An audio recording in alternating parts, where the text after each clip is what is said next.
Hello friends, welcome to Kannada voice over. ಇವತ್ತಿನ ವಿಡಿಯೋದಲ್ಲಿ high cookies ನ 9th ಎಪಿಸೋಡ್ ಎಕ್ಸ್ಪ್ಲೈನ್ ಮಾಡ್ತಾ ಇದ್ದೇನೆ. ಆ ಚೀಫ್ ನಮ್ಮ ಸಿಯಾ ಎಂದು ತೋರಿಸಿ ಲಾಸ್ಟ್ ಎಪಿಸೋಡ್ ಎಂಡ್ ಆಗಿದ್ದಲ್ವಾ. ಈ ಎಪಿಸೋಡ್ ನ ಸ್ಟಾರ್ಟಿಂಗ್ ಅಲ್ಲಿ ನಮ್ಮ ಜಿಂಬೋ ಸಿಯಾನ ಪೂಲ್ ಅಲ್ಲಿ ಮುಳುಗಿಸಿ ಉಸಿರುಗಟ್ಟಿಸುತ್ತಿರೋದನ್ನ ತೋರಿಸುತ್ತಾರೆ. ಇದನ್ನ ಕಂಡು ಅಲ್ಲಿದ್ದವರೆಲ್ಲ ಸುಮ್ಮನೆ ನೋಡಿ ನಿಂತಿರುವಾಗ ನಮ್ಮ ಸೋಯಿಂಗ್ ಮಾತ್ರ ಪ್ರತಿകരിಸುತ್ತಾಳೆ. ನಂತರ ನಮ್ಮ ಜಿಂಬೋ ಅವನೊಂದಿಗೆ ಆ ಕುಕೀಸ್ ನ ಕುರಿತು ಕೇಳ್ತಾನೆ. ನಾನು ಆ ಕುಕೀಸ್ ನ ಡೀಲರ್ ಎಂಬ ವಿಷಯ ನಿನಗೆ ಗೊತ್ತಾ ಎಂದು ಕೇಳಿದಾಗ ಗೊತ್ತಿಲ್ಲದ ಹಾಗೆ ನಮ್ಮ ಸಿಯಾ ನಾಟಕ ಮಾಡ್ತಿರುತ್ತಾನೆ. ಅದೇ ನಮ್ಮ ಸೋಯಿಂಗ್ ಅವರ ಹತ್ತಿರ ಬರ್ತಾಳೆ. ನೀನ್ ಯಾಕೆ ಸಿಯಾನ ಸುಮ್ಮನಾದರೂ ಹೀಗೆ ಟಾರ್ಚರ್ ಮಾಡ್ತಿರೋದು ಅಂತ ಕೇಳಿ ಸಿಯಾ ನನಗೆ ಆ ಕುಕೀಸ್ ನ ಮಾರೋದಕ್ಕೆ ಹೆಲ್ಪ್ ಮಾಡ್ತೇನೆಂದು ಹೇಳಿದ್ದಾನೆ ಅಂದಾಗ ಎಲ್ಲಾ ಗೊತ್ತಿದ್ದರೂ ನೀನು ಡ್ರಾಮಾ ಮಾಡಿದ್ದಲ್ವಾ ಎಂದು ಕೇಳಿ ಕೆಣ್ಣಗಿ ಬಾರಿಸುತ್ತಾನೆ. ಇದನ್ನ ಕಂಡು ನಮ್ಮ ಸೋಯಿಂಗ್ ಪುನಃ ಅವನೊಂದಿಗೆ ಜಗಳ ಮಾಡ್ತಾಳೆ. ಸೋಯಿಂಗ್ ನ ಜಿಂಬೋ ಬೈತಿರೋದನ್ನ ಕಂಡು ಅಲ್ಲಿದ್ದಂತಹ ಗರ್ಲ್ಸ್ ಗೆ ಶಾಕ್ ಆಗ್ತಿರುತ್ತೆ. ಕಾರಣ ನಮ್ಮ ಜಿಂಬೋ ತುಂಬಾ ಫೇಮಸ್ ಆಗಿರ್ತಾನೆ. ಅದಲ್ಲದೆ ಮೋಸ್ಟ್ ಆಫ್ ಗರ್ಲ್ಸ್ ನ ಕ್ರಶ್ ಆಗಿರ್ತಾನೆ. ಹಾಗೆ ನಮ್ಮ ಸೋಯಿಂಗ್ ನೊಂದಿಗೆ ನೀನು ಜಿಂಬೋನೊಂದಿಗೆ ಜಗಳ ಮಾಡಿದ್ರೆ ಸ್ಟೂಡೆಂಟ್ಸ್ ಎಲ್ಲ ನಿನ್ನ ಅವಾಯ್ಡ್ ಮಾಡ್ತಾರೆ,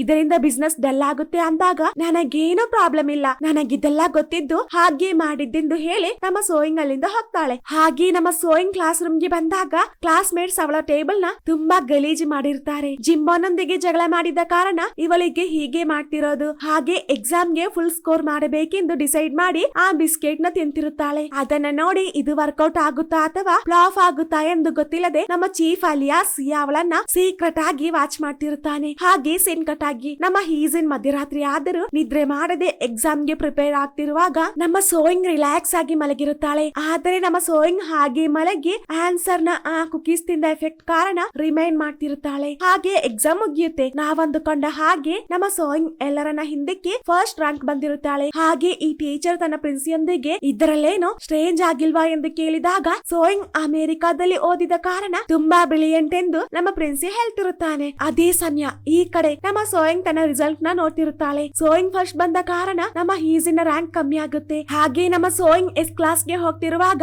ನಮ್ಮ ಹೀಸಿನ್ ಅವಳ ಹತ್ತಿರ ಬಂದು ನಿನಗೆ ಫಸ್ಟ್ ರ್ಯಾಂಕ್ ಹೇಗೆ ಸಿಕ್ಕಿದ್ದು, ಕಾಪಿ ಹೊಡೆದಿದ್ದ ಅಥವಾ ಲಂಚ ಕೊಟ್ಟಿದ್ದ ಎಂದು ಅವಳೊಂದಿಗೆ ಕೇಳ್ತಿರುತ್ತಾಳೆ. ಅಲ್ಲಿದ್ದಂತಹ ಸ್ಟೂಡೆಂಟ್ಸ್ ಗೆ ಇದೇ ಡೌಟ್ಸ್ ಕಾಡ್ತಿರುತ್ತೆ. ಅದರಿಂದ ಈ ಕ್ವಶನ್ಸ್ ಗೆ ಆನ್ಸರ್ ನ ಲೈವ್ ಆಗಿ ಮಾಡು ಅಂದಾಗ ನಮ್ಮ ಸೋಯಿಂಗ್ ಗೆ ಅದು ಕ್ಲಿಯರ್ ಮಾಡದೆ ಬೇರೆ ದಾರಿ ಇರೋದಿಲ್ಲ. ಬಾಕಿ ಸ್ಟೂಡೆಂಟ್ಸ್ ಎಲ್ಲ ಹೀಸಿನ್ ಗೆ ಸಪೋರ್ಟ್ ಮಾಡ್ತಿರುತ್ತಾರೆ. ಇದನ್ನ ತಿಳಿದಂತಹ ನಮ್ಮ ಸಿಯಾಗೆ ಟೆನ್ಷನ್ ಆಗ್ತಿರುತ್ತೆ. ಕಾರಣ ಅವಳಿಗೆ ಆನ್ಸರ್ಸ್ ಗೊತ್ತಿಲ್ಲ ಅಂದರೆ ಅವಳ ಕೈಯಿಂದ ಇನ್ಯಾರು ಆ ಕುಕೀಸ್ ನ ಪರ್ಚೇಸ್ ಮಾಡಲ್ವಲ್ಲ. ಹಾಗೆ ನಮ್ಮ ಸೋಯಿಂಗ್ ಆನ್ಸರ್ಸ್ ನ ಬರಿತಿರುತ್ತಾಳೆ. ಸಿಯಾ ಹೆದರಿದ ಹಾಗೆ ಆಗ್ತಿರೋದಿಲ್ಲ. ಅವಳದಕ್ಕೆ ಕರೆಕ್ಟ್ ಆಗಿ ಆನ್ಸರ್ಸ್ ನ ಕಂಡು ಹಿಡಿಯುತ್ತಾಳೆ. ಹಾಗೆ ನಮ್ಮ ಹೀಸಿನ್ ಬೇಗ ಅಲ್ಲಿಂದ ಹೋಗ್ತಿರುವಾಗ ಹೀಗೆ ಹೋದರೆ ಹೇಗೆ ಹೀಸಿನ್ ನನ್ನ ಗರ್ಲ್ ಫ್ರೆಂಡ್ ಒಂದಿಗೆ ಸಾರಿ ಕೇಳು ಅಂತ ನಮ್ಮ ಜಿಂಬೋ ಹೇಳಿದಾಗ ನಮ್ಮ ಹೀಸಿನ್ ಗೆ ಶಾಕ್ ಆಗ್ತಿರೋದನ್ನ ತೋರಿಸಿ ಕಟ್ ಮಾಡಿದ್ರೆ ಒಂದು ಫ್ಲಾಶ್ ಬ್ಯಾಕ್ ಸೀನ್ ತೋರಿಸುತ್ತಾರೆ. ನಮ್ಮ ಸೋಯಿಂಗ್ ಅವನೊಂದಿಗೆ ನಿನ್ನ ಜೊತೆ ಜಗಳ ಮಾಡಿದ ಕಾರಣ ನಾನು ಈ ಸ್ಕೂಲ್ ಅಲ್ಲಿ ಫೇಮಸ್ ಆದಿ ಅಂದಾಗ ಇದು ನಿನ್ನ ಬಿಸ್ನೆಸ್ ಪ್ಲಾನ್ ಆಗಿತ್ತಾ ಎಂದು ಕೇಳಿದಾಗ ಅದು ಬಿಟ್ಟಾಕು, ನೀನಿಷ್ಟು ರಿಚ್ ಆಗಿದ್ರು ಬ್ರೈಟ್ ಸ್ಟೂಡೆಂಟ್ಸ್ ಆಗಿದ್ರು ನೀನು ಆ ಕುಕೀಸ್ ನ ಡೀಲರ್ ಆಗಿರೋದಕ್ಕೆ ಕಾರಣ ಒಂದು ವೇಳೆ ನೀನು ಆ ಕುಕೀಸ್ ನ ಹಿಂದೆ ಇರುವಂತಹ ಚೀಫ್ ಆಗಿರ್ತೀಯಾ, ಇಲ್ಲ ಅಂದರೆ ನೀನು ಲೂಸ್ ಆಗಿರ್ತೀಯಾ ಎಂದು ನಮ್ಮ ಸೋಯಿಂಗ್ ಹೇಳ್ತಿರುತ್ತಾಳೆ. ಹಾಗೆ ಬಿಸ್ನೆಸ್ ಗೋಸ್ಕರ ತನ್ನ ಬಾಯ್ ಫ್ರೆಂಡ್ ಆಗಿ ಅಭಿನಯಿಸೋದಕ್ಕೆ ಜಿಂಬೋನೊಂದಿಗೆ ಹೇಳ್ತಿರುತ್ತಾಳೆ. ಹಾಗೆ ಪ್ರೆಸೆಂಟ್ ಅಲ್ಲಿ ಅವರಿಬ್ಬರು ಡೇಟ್ ಮಾಡುವಂತಹ ವಿಷಯ ತಿಳಿದು ನಮ್ಮ ಹೀಸನ್ ಗೆ ಕೋಪ ಬಂದು ಪಾಪ ಅಲ್ಲಿಂದ ಹೋಗ್ತಾಳೆ. ಕಾರಣ ಅವಳಿಗೆ ಜಿಂಬೋನ ಮೇಲೆ ಒಂದು ಕ್ರಶ್ ಇರುತ್ತಲ್ವಾ. ಹಾಗೆ ಮಾಡಿದಂತಹ ಸಹಾಯಕ್ಕೆ ನನಗೆ ಪಾರ್ಟಿ ಬೇಕು, ಇವತ್ತು ಕ್ಯಾಂಟೀನ್ ಅಲ್ಲಿ ಫುಡ್ ಚೆನ್ನಾಗಿಲ್ಲ, ಅದರಿಂದ ಔಟ್ ಸೈಡ್ ಹೋಗಿ ಊಟ ಮಾಡೋಣ ಅಂದಾಗ ನನಗಿನ್ನೂ ಒಂದು ಹೆಲ್ಪ್ ಬೇಕು ಅಂತ ಹೇಳಿ ನೇರವಾಗಿ ದಾಯಿನ್ ಹತ್ತಿರ ಬರ್ತಾರೆ. ಸೋಯಿಂಗ್ ಹೇಳಿದ್ದನುಸರಿಸಿ ದಾಹಿನ್ ಅವಳಿಗೊಂದು ಫೋನ್ ನ ತಂದು ಕೊಡ್ತಾಳೆ. ಸ್ಟಡೀಸ್ ನ ಕುರಿತು ಡಿಸ್ಕಸ್ ಮಾಡಿದ್ದಕ್ಕೆ ಒಂದು ಕ್ಲಬ್ ನ ರೆಡಿ ಮಾಡಿ ಅದರ ಮುಖಾಂತರ ಕ್ಲೈಂಟ್ಸ್ ನ ಹಿಡಿಯಬಹುದು ಎಂದು ನಮ್ಮ ಸೋಯಿಂಗ್ ನ ಪ್ಲಾನ್ ಆಗಿರುತ್ತೆ.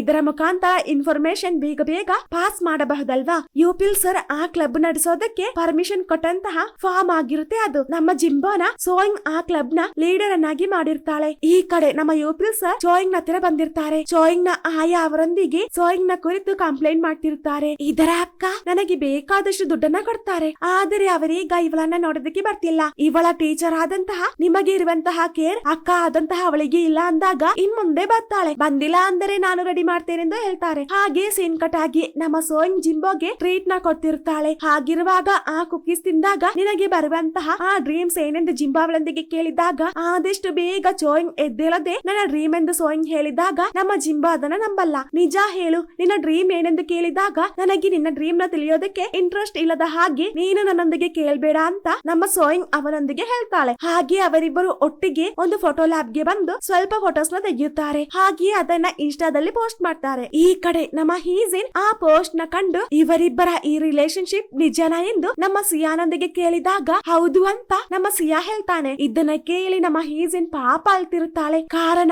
ಅವಳು ಜಿಂಬೋನ ತುಂಬಾ ಲವ್ ಮಾಡ್ತಿದ್ಲು. ಇಷ್ಟು ಮುದ್ದಾದಂತಹ ನಿನ್ನ ಇಷ್ಟು ದಿನಗಳಾದರೂ ಯಾಕೆ ಜಿಂಬೋ ಲವ್ ಮಾಡಿಲ್ಲ ಎಂದು ಸಿಯಾ ಅವಳೊಂದಿಗೆ ಕೇಳಿದಾಗ ಪಾಪ ಬೇಗ ಅಲ್ಲಿಂದ ಎದ್ದೋಗ್ತಾಳೆ. ಈ ಕಡೆ ತುಂಬಾ ದಿನಗಳ ನಂತರ ನಾನಿವತ್ತು ಇಷ್ಟೊಂದು ಹ್ಯಾಪಿ ಆಗಿದ್ದು, ಮಧ್ಯೆ ಮಧ್ಯೆ ನಮ್ಮಿಬ್ಬರಿಗೆ ಹೀಗೆ ಔಟ್ ಸೈಡ್ ಹೋಗೋಣ ಅಂದಾಗ ಇನ್ ಮುಂದೆ ಸಿಯಾನ ರ್ಯಾಗ್ ಮಾಡ್ಬೇಡ ಎಂದು ಹೇಳ್ತಿರುವಾಗ ಮೀಟ್ ಆಗೋಣ ಎಂದು ಸಿಯಾ ಅವಳಿಗೆ ಮೆಸೇಜ್ ಮಾಡ್ತಾನೆ. ನೀವಿಬ್ಬರು ಡೇಟ್ ಮಾಡ್ತಿದ್ದೀರಾ ಎಂದು ನಾನು ಹೀಜನ್ಗೆ ನಂಬಿಸಿದ್ದೇನೆ, ಅವಳದನ್ನ ನಂಬಿದ್ದಾಳೆ ಅಂದಾಗ ಹಾಗಿದ್ರೆ ಸರಿ, ಇನ್ನು ನಮಗೆ ಈಸಿಯಾಗಿ ಆ ಬಿಸ್ನೆಸ್ ನ ಸ್ಟಾರ್ಟ್ ಮಾಡೋಣ ಎಂದು ಸೋಯಿಂಗ್ ಸಿಯಾನೊಂದಿಗೆ ಹೇಳ್ತಾಳೆ. ಹಾಗೆ ನೇರವಾಗಿ ಹಾಸ್ಟೆಲ್ಗೆ ಬರ್ತಾಳೆ. ಟೈಮ್ ಆದರೂ ನಿದ್ರೆ ಬರದಿರುವ ಕಾರಣ ಬೇಗ ಆ ಕುಕೀಸ್ ನ ತೆಗೆದು ಬಾತ್ರೂಮ್ ಗೆ ಹೋಗ್ತಾಳೆ. ನಮ್ಮ ಸೋಯಿಂಗ್ ಆ ಕುಕೀಸ್ ಗೆ ಅಡಿಕ್ಟ್ ಆಗಿರ್ತಾಳೆ. ಹಾಗೆ ಮಾರನೇ ದಿನ ಎಕ್ಸಾಮ್ ಗೆ ಬೈ ಹಾರ್ಟ್ ಮಾಡಿದಂತಹ ಆನ್ಸರ್ಸ್ ನ ಬೇಗ ಟಿಕ್ ಮಾಡ್ತಿರುವಾಗ ಯೋಪಿಲ್ ಸರ್ ಕರೀತಿರೋದೆಲ್ಲ ಅವಳಿಗೆ ಕೇಳಿಸ್ತಿರೋದಿಲ್ಲ. ಹಾಗೆ ನಮ್ಮ ಯೋಪಿಲ್ ಸರ್ ಅವಳೊಂದಿಗೆ ನನಗೆ ನಿನ್ನೊಂದಿಗೆ ಸ್ವಲ್ಪ ಮಾತನಾಡಬೇಕೆಂದು ಹೇಳಿ ಅವಳನ್ನ ಕರೆದುಕೊಂಡು ಹೋಗ್ತಿರೋದನ್ನ ತೋರಿಸಿ ಈ ಎಪಿಸೋಡ್ ಎಂಡ್ ಆಗುತ್ತೆ. ಮುಂದೇನಾಗುತ್ತೆ ಅಂತ